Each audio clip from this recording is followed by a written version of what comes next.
கர்த்தருக்கு ஸ்தோத்திரம். Welcome to pastor and poster. இந்த நாளுக்கான தேவனுடைய ஆசீர்வாத வார்த்தை 1 கொரிந்தியர் எழுதின புத்தகம் 15ஆம் அதிகாரத்தின் 57ஆம் வசனத்தை நான் உங்களுக்காய் வாசிக்கிறேன். நம்முடைய கர்த்தராகிய இயேசு கிறிஸ்துவினாலே நமக்கு ஜெயம் கொடுக்கிற தேவனுக்கு ஸ்தோத்திரம். இந்த காலவோளை உங்களுக்கு கர்த்தருடைய ஆசீர்வாத வார்த்தை கொண்டு வருவதிலே நான் மிகவும் சந்தோஷப்படுகிறேன். கிறிஸ்துவில் பிரியமானவர்களே, சுகமாயிருப்பீர்கள் என்று நான் விசுவாசிக்கிறேன். அப்போஸ்தலனாகிய பவுலுடைய வார்த்தையை கவனித்து பாருங்க. இதெல்லாம் ஏன் அவர் எழுதுகிறார்? நீங்களும் நானும் கர்த்தரை அறிகிற அறிவிலே வளர்ந்து நாம் சந்திக்கிற காரியங்கள், ஃபேஸ் பண்ணுகிறதான போராட்டங்கள், பிரச்சனைகள், இவைகள் மேலே நாம் ஜெயம் கொள்ள கர்த்தர் அவர்களை நடத்தினது அவர்கள் மறக்கவில்லை. ஆதலால் தான் நமக்கு அதை எழுதினார்கள். அப்போஸ்தலனாகிய பவுல் என்ன சொல்லுகிறார்? நம்முடைய கர்த்தராகிய இயேசு கிறிஸ்துவினாலே நம்முடைய உங்களுடைய தெய்வமாம் இயேசு கிறிஸ்துவினாலே எப்பொழுதும் எல்லாவற்றிலேயும் ஜெயம் கொடுக்கிற தேவனுக்கு நன்றி உள்ளவர்களாய் நாம் இருக்க வேண்டும். ஸ்தோத்திரம் சொல்லுகிறவர்களாய் நாம் இருக்க வேண்டும். இயேசு இந்த பூமியிலே ஊழியம் செய்த நாட்கள்ல 10 குஷ்டரோகிகள் அவரிடத்தில் வந்தார்கள். 10 பேருக்கும் சுகம் கொடுத்தார். 10 பேருடைய விண்ணப்பத்திற்கும் பதில் கொடுத்தார். 10 பேருடைய வாழ்க்கையில் அவர்கள் சந்தித்த போராட்டங்கள், அவமானங்கள், நிந்தைகள், வேதனைகள், புறக்கணிப்பு, இவைகளையெல்லாம் அவர் வெற்றி சிறக்க பண்ணினார். அவர்களை சொஸ்தப்படுத்தினார். விடம் விட்டு நன்மை செய்கிறவராய் அவர் சுற்றி நடந்தார், திரிந்தார் என்று வேதத்தில் நாம் வாசிக்கிறோம். திரும்பி ஊருக்கு அவர் வரும்போது இந்த 10 பேர்ல ஒருவன் அவருக்கு முன்பாய் வந்து நின்று, உமக்கு நன்றி ஆண்டவரே, என் வாழ்க்கையை கர்த்தர் மாற்றினே, என்னை தொட்டி என்னை சௌக்கியப்படுத்தினேன், நான் போராடின எல்லா போராட்டத்தும் நின்று ஒரு ஜெய வாழ்க்கை, வெற்றி சிறந்த ஒரு வாழ்க்கை எனக்கு கொடுத்தீர, உமக்கு நன்றி அப்பா என்று சொல்லி கர்த்தருக்கு நன்றி பலிகளை அவன் செலுத்தினான். அப்பொழுது இயேசு கேட்டா, நோடு கூட இன்னும் 9 பேர் வந்தார்களே, எங்கே அவர்கள் என்று. நாம் ஜெபித்து கர்த்தர் நமக்கு கொடுக்கிறதான ஒவ்வொரு ஜெயத்திற்கும் நாம் அவருக்கு நன்றி சொல்லுகிறவர்களாய் நாம் இருக்க வேண்டும். அதை தான் பவுல் சொல்லுகிறார், அவருக்கு ஸ்தோத்திரம் என்று. பிரியமான தேவ ஜனமே, கர்த்தரை ஸ்தோத்திரிக்கிறவர்களாய் இந்த காலவேளை நாம் காணப்படுவோம். நமக்கு ஜெயம் கொடுக்கிற தேவன், நம்மை ரட்சித்தவர் மாத்திரமல்ல, நாம் ஸ்தானம் பெற்று பல வருடங்கள் கடந்து போயிருக்கலாம், மாதங்கள் கடந்து போயிருக்கலாம். அன்றைக்கு மாத்திரமல்ல, இன்றைக்கும் அவர் நம்மை நடத்தி கொண்டு இருக்கிறார். உங்களை நடத்தி கொண்டு இருக்கிறார். உங்கள் பிள்ளைகளை நடத்தி கொண்டு இருக்கிறார். உங்கள் குடும்பத்தை நடத்தி கொண்டு இருக்கிறார். கர்த்தர் கைவிட்டாரோ, எல்லாம் முடிந்ததே என்று சொல்லி கலங்கி நிற்கிற தெய்வ பிள்ளைய உன்னை பார்த்துதான் கர்த்தர் சொல்லுகிறார், எப்பொழுதும் நம்மை வெற்றி சிறக்க பண்ணுகிற எல்லாவற்றிலேயும். ஏன் அப்போஸ்தலனாகிய பவுல் இவைகளை எழுத காரணங்கள், சிலுவையில அடிக்கப்படுவதற்கு முன்பு இயேசுவை ஒரு தரம் சாட்டையில அடித்தார்கள். அவைகளை நாம் அறிந்திருக்கிறோம். 39 அடிகள். அதை கொரிந்தியர்ல பவுல் எழுதுகிறார், ஒன்று குறைய அதே 40 அடியை நான் 3 முறை என் சரீரத்தில், தேகத்தில் நான் அனுபவித்தேன் என்று. அவ்வளவு பாடுகள். சங்கீதக்காரனும் ஏசாயா தீர்க்கதரிசியும் எழுதுகிறார்கள், அவருடைய சிலுவையின் பாடு எவ்வளவு வேதனையும், எவ்வளவு அகோரமும், எவ்வளவு காயங்களும் அதிலே உண்டு என்பதை. என் முதுகை உழுதார்கள் என்று சங்கீதக்காரன் சொல்லுகிறான். அவ்வளவு காயங்கள் அவருடைய சரீரத்தில் இருந்தது. அத்தனை பாடுகள் மத்தியிலே அவர் நம்மை மீட்கும்படி மௌனமாயிருந்தார்.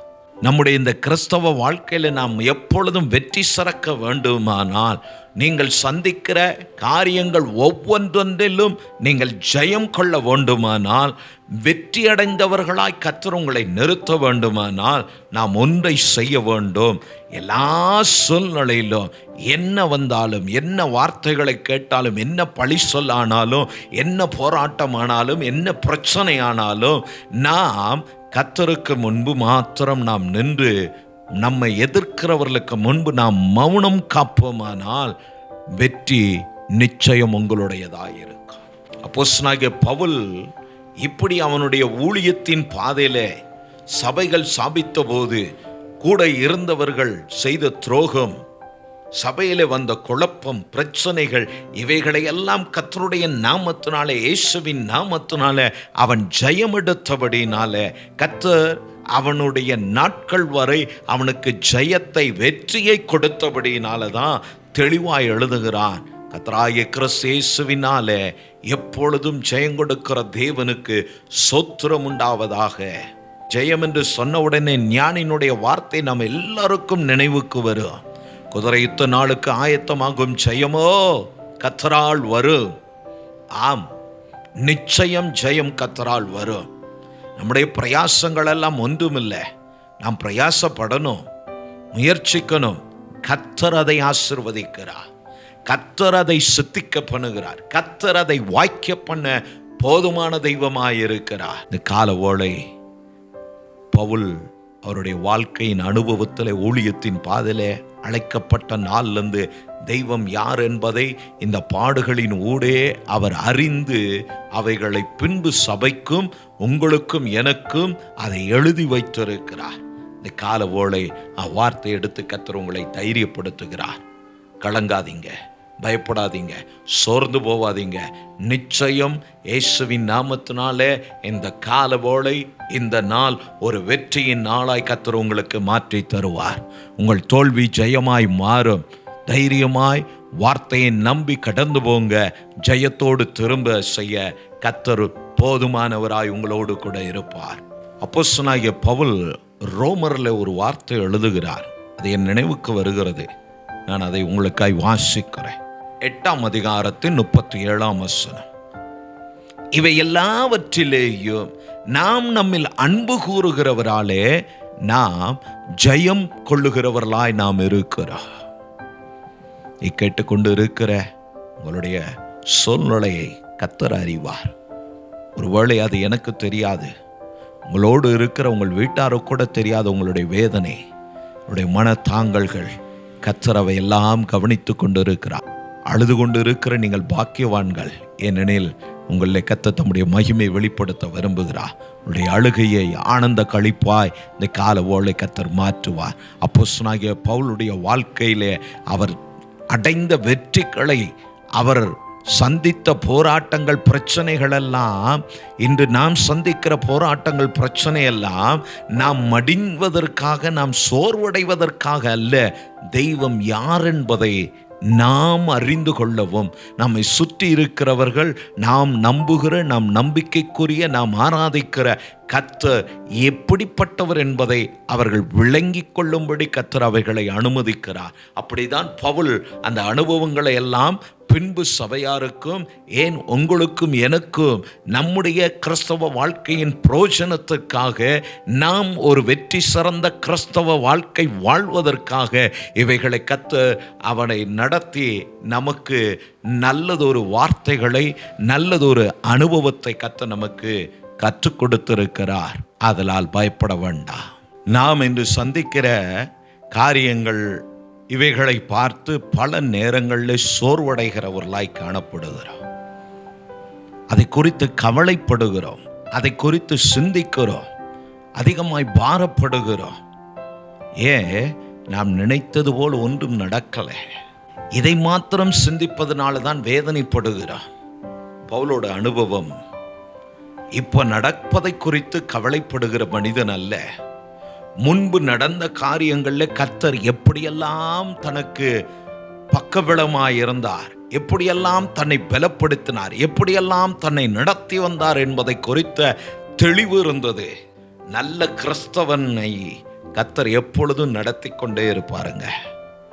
நிச்சயமாய் வருகிற காரியங்கள், நாம் சந்திக்க போகிற போராட்டங்கள், நம்முடைய சூழ்நிலை மாற்றங்கள், இவைகளை நிச்சயம் ஏதாவது ஒரு வகையில் உங்கள் சபையில், உங்கள் ஜெபத்தில், உங்கள் குடும்பஸ்தரால், உங்களுடைய நண்பர்களால், இல்லை இப்படிப்பட்ட ஊழியர்களால் ஏதாவது ஒரு வகையில் உங்கள் காரியத்தை குறித்த ஒரு தெளிவை, ஒரு வெளிப்பாட்டை கர்த்தர் நிச்சயம் கொடுத்திருப்பார். அப்படிதான் பவுலை கர்த்தர் நடத்தினார். அதனால தான் தைரியமாக எல்லா இடத்திலும் கடந்து போய் தேவனுடைய ராஜ்யத்தை கட்டின மனிதன். இந்த மனிதனுடைய பிரயாசம், அந்த மனிதனுடைய அழைப்பு தான் இந்த ரட்சிப்பு உங்கள் கரத்திலும் என் கரத்திலும் வந்து சேர்ந்ததற்கு மிக முக்கிய பங்கு வகிக்கிறது. அதனால் நாமும் இந்த அப்போஸ்தலனாகிய பவுலுடைய அடிச்சோடுகளை பின்பற்றி இவர்களைப் போல கிறிஸ்துவின் சாட்சிகளாய் வாழ கர்த்தர் உங்களுக்கும் எனக்கும் கிருபை செய்வாராக. ஏனெனில் சங்கீதக்காரன் சொல்லுகிறான், அவர் அதிசயங்களை செய்கிற கர்த்தர். நாம் ஆராதிக்கிற தெய்வம் அதிசயமாய் நம்மை நடத்துகிறவர். அதனால் பயப்பட வேண்டாம். நம்மை வெற்றி சிறக்க பண்ணுவார். தோல்வி என்பது இல்லை. கிறிஸ்தவன் தோற்று போகிறவன் அல்ல. என்ன வந்தாலும் கர்த்தரை நம்புகிறவன் முகம் வெட்கப்படுவதில்லை. அவன் சஞ்சலத்திலே மடிவதும் இல்லை. அதை கர்த்தர் மாற்றிவிட வல்லவராயிருக்கிறார். என்னுடைய தனிப்பட்ட அனுபவத்தில் கிட்டத்தட்ட 25 ஆண்டுகள் கடந்து போனது. 2000ஆம் வருஷம் ஜூன் 26 கார் விபத்துக்குள்ளானேன்.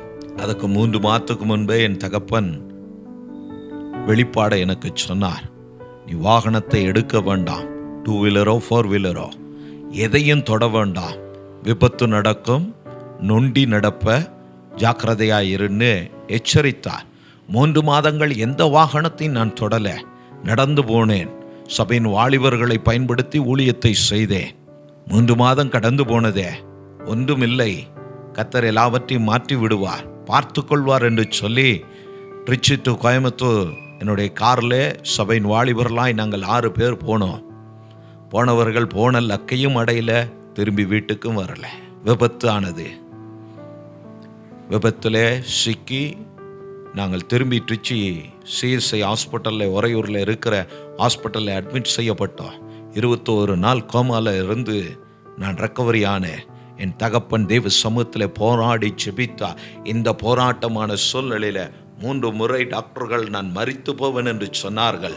ஆனாலும் இந்த கால ஓலை உங்களுக்கும் இந்த பாஸ்டான் போஸ்டர் என்ற யூடியூப் சேனலை துவங்கவும், இதன் வாயிலாய் தேவனுடைய ஆசீர்வாதத்தை உங்களுக்கு கொண்டு வரவும் அந்த பாதையினூடே கர்த்தர் என்னை நடத்தி வந்தார். தெய்வம் யார் என்பதை நானும் அறிவேன்.